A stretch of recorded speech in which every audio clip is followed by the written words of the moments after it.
मंगलानी कन्या साहब।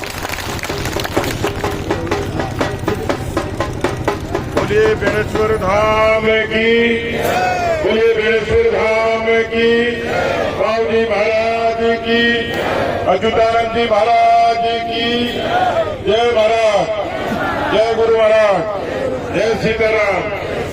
सभी संतन की, सभी देवी देवताओं की, सभी भक्तन की।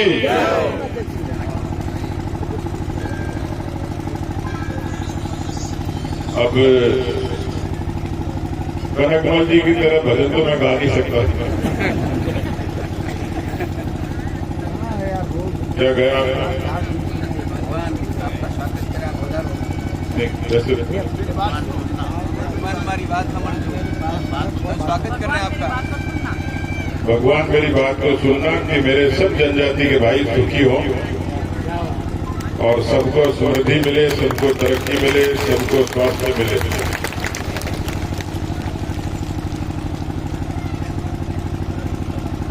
मैं अभी पदयात्रा के रास्ते में महाराज श्री से बात कर रहा था। महाराज जी ने अनायास ही कहा कि आपका इस बेणेश्वर से कोई पूर्व जन्म का रिश्ता है। और मैं इतनी बार अध्यक्ष बनने के बाद जनजाति के भाई और बहनों के बीच में आ गया, मुझे लगता है कि बेणेश्वर भगवान से तो रिश्ता है ही, लेकिन जनजाति के मेरे भाई बहनों से भी मेरा वैसा ही पूर्व जन्म का कोई नाता है। मैं आज जो महसूस कर रहा हूं वो मैं शब्दों में व्यक्त नहीं कर सकता, बोल के व्यक्त नहीं कर सकता, लेकिन वास्तव में ये महसूस करता हूं मैं शरीर के भीतर, मन के भीतर, बुद्धि के भीतर, आत्मा के भीतर। और आज जो ऊर्जा मुझे मिली है, क्योंकि मैं आप लोगों से इसलिए प्रेम करता हूं कि इस प्रकृति में सबसे नजदीक कोई रहता है। ईश्वर के भी नजदीक है और प्रकृति के भी नजदीक है, जो प्रकृति का संरक्षण करता है। जल, जंगल और जमीन के लिए जो संघर्ष भी करता है उसका संरक्षण भी करता है। जो मन से बोला है, जो तन से बोला है, जिसकी आस्था इतनी प्रबल है, और इसलिए मैं आप सबको मानता हूं कोई न कोई रिश्ता ईश्वर ने मुझे बनाया कि जो मैं बार बार आता हूं। मैं कल 84 क्षेत्र के कौन सी जगह थे, सीमलवाड़ा के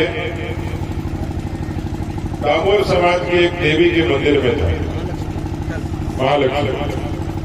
उन्होंने कहा कि 40 वर्षों में हमने कोई राजनेता पहली बार देखा। उन्होंने कहा कि यहां तो कोई आता नहीं है। मैंने उनको कहा कि मैं पहली बार नहीं आया, मैं बार बार आऊंगा और आपकी सुध-बुध भी लूंगा, और जो मुझसे बन पड़ेगा मैं निश्चित रूप से करूंगा। हम सब सौभाग्यशाली हैं कि भारत की जो धरती हमारी, हिंदुस्तान की धरती आदिकाल से है। दुनिया तो कहती है देवताओं का वास है, या ऋषि मुनियों का, संतों का वास है, या महापुरुषों का वास है। और यही कारण है कि आज भी माऊजी महाराज की जो शिक्षा थी, जो प्रेरणा थी, जो उनकी स्मृतियां और श्रुतियां हैं, समय बदल गया लेकिन माऊजी महाराज की वो परंपरा आज भी कायम है। ये भारत की आध्यात्मिक ताकत की सबसे बड़ा प्रमाण है। और आप सब लोग इसलिए सौभाग्यशाली हैं कि जिस क्षेत्र में भगवान की आराधना होती हो, वेद मंत्र गूंजते हो, जहां पवित्र त्रिवेणी में स्नान का अवसर मिलता हो, वो लोग तो साक्षात भगवान के निकट होते हैं। और इसलिए समय जरूर बदला है, पीढ़ी बदली है, और हमारे पूर्वजों के संस्कार नहीं बदले। ये सब जनजाति के भाई जंगल की रक्षा के लिए, भाईचारे के लिए, धार्मिक आस्था के लिए किस तरीके से प्रतिबद्ध होकर, आस्थावान होकर काम करते हैं।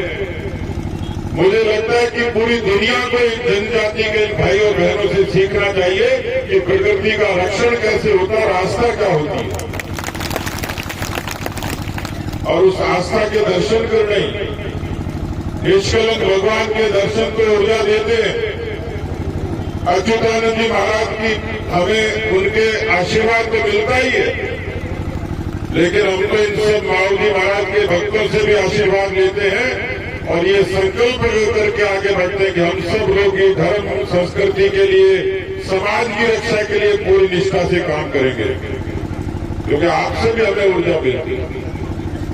हम कोई बहुत बड़े नहीं, आपसे भी छोटे हैं, आपसे भी साधारण हैं, क्योंकि मैंने कहा कि प्रकृति के नजदीक तो आप हैं, और जो प्रकृति के नजदीक है, जो ईश्वर के नजदीक है, उसके दर्शन कौन नहीं करना चाहेगा। मैं आज स्पंदित हूं, आनंदित भी हूं और एक गर्व का अनुभव करता हूं, और इसलिए मैं महाराज श्री को सुन रहा था कि नई पीढ़ी में हमारी पुरानी परंपरा को जिंदा कैसे रखा जाए, उनको धर्म के, संस्कृति के, अध्यात्म के संस्कार कैसे दिए जाए, नई पीढ़ी को नशे से मुक्त कैसे रखा जाए। हमें कोई कमी नहीं, लेकिन नई पीढ़ी बदली, उसमें पुरानी पीढ़ी के संस्कार भूले, नई पीढ़ी में नशे का आगमन हो गया, तो नई पीढ़ी हमारी इसलिए कमजोर होती चली गई कि वो आस्था से, प्रभु भक्ति से, गुरु परंपरा से, इनसे दूर होकर नशे की तरफ चली गई, कुरीतियों की तरफ चली गई। और सच्चा गुरु वही होता है जो समाज में कुरीतियों से लड़ने के सिखाए, सद्मार्ग की तरफ चले, सद्मार्ग की तरफ ले जाए। हमारे यहाँ तो कहा गया, गुरु गोविंद दो खड़े, काके लागू पाए, बलियारू गुरु आपने गोविंदियों बताए। भगवान का रास्ता भी गुरु ही बताते हैं। और मैं अच्युतानंद जी महाराज का खुद अभिनंदन करना चाहता हूं। मैं जयपुर से आपका अभिनंदन करने के लिए आया हूं कि माऊजी महाराज की परंपरा को आपने जिस तरीके से अक्षुण्ण रखा है, जिस परंपरा को आपने जीवित रखा है, जनजाति के भाइयों को आपने कुरीतियों से हटके, नशा व्यसन मुक्ति से हटकर उनको सद्मार्ग के रास्ते पर चलाने का जो संकल्प किया वो अद्भुत है। आज नहीं तो कल उसको पूरी दुनिया पूजेगी और मानेगी।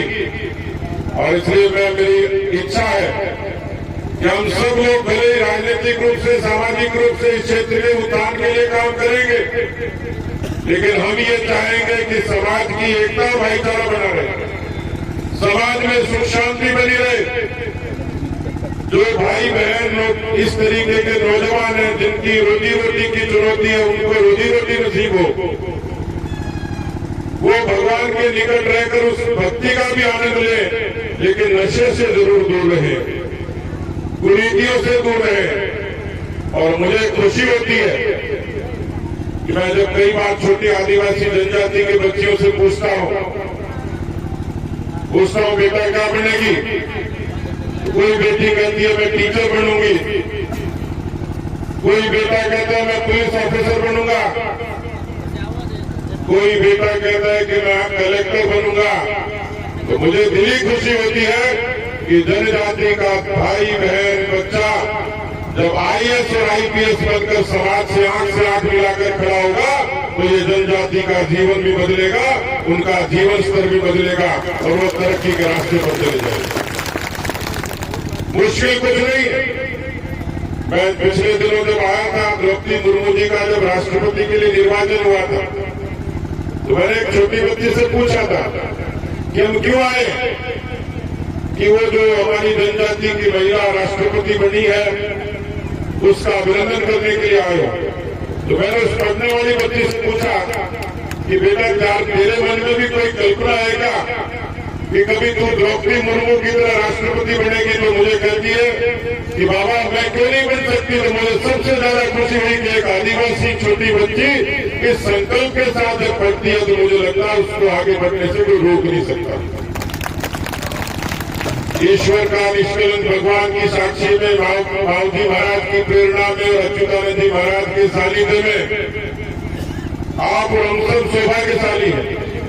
मंच पर बैठे हमारे सारे विधायकगण, सांसद महोदय, तमाम लोग जो राजनीति और समाज से वास्ता रखते हैं, ये सब लोग इस बात के लिए संकल्पित हैं कि हम सब लोग मिलकर जितना जिससे बन पड़े मिलकर जनजाति के उत्थान के लिए, यहाँ की लोक संस्कृति के लिए, लोक परंपरा के लिए, यहाँ की आस्था के लिए, यहाँ के शांति और सद्भाव के लिए, क्योंकि समय बदला तो है। नहीं, जो जनजाति का भाई कभी केरोसिन के लिए संघर्ष करता था, कभी लट्टू के लिए संघर्ष करता था, कभी राशन के लिए संघर्ष करता था, आज समय बदला तो है। लेकिन आज हमारे बेटे बेटियों को अच्छी शिक्षा देकर, उनको पैरों पर खड़ा रखकर इस समाज को ताकतवर बनाना है। इस सब के लिए मंच के सब लोग इस बात के लिए संकल्पित हैं। मैं भी आपको, भले ही राजनीति का व्यक्ति हूं, ये राजनीति का मंच नहीं, किसी पार्टी का मंच नहीं है, ये धर्म का, अध्यात्म का, निष्कलंक भगवान की गद्दी का, मावजी महाराज की उस गादी का मंच है, जिसकी परंपरा को महाराज अच्युतानंद जी आगे बढ़ा रहे हैं। ऐसी धर्म की पवित्र आस्था की धरती पर हम कोई राजनीति की बात नहीं करने आए, लेकिन समाज बदले, समाज में स्वाभिमान पैदा हो, समाज में जमीन पैदा हो, समाज में एकता और भाईचारा बना रहे, ये सबकी इच्छा रहती है। आज इतनी बड़ी संख्या में आप सब लोगों के दर्शन करने का सौभाग्य मिला। हम जनता के लोग, समाज के लोग आप सबसे आशीर्वाद भी चाहते हैं, सहयोग भी चाहते हैं, और ये कामना जरूर करता हूं कि माऊजी महाराज की प्रेरणा से, अच्युतानंद जी महाराज के सानिध्य में हम इस पूरे ईश्वरीय काम को, इस समाज के काम को अच्छे से कर सकें। मैं इतना ही कह सकता हूं कि मेरी कलम और जुबान चलेगी, वो इस पवित्र स्थान के भले के लिए चलेगी, उत्थान के लिए चलेगी, विकास के लिए चलेगी, और जनजाति भाइयों बहनों की तरक्की के लिए चलेगी। बहुत बहुत धन्यवाद। बोलिए निष्कलंक भगवान की, माऊजी महाराज की, अच्युतानंद जी महाराज की, भारत माता की, गंगा माता की, गो माता की, गायत्री माता की, गीता माता की, सभी भक्तन की, सभी साधु संतन की। धन्यवाद।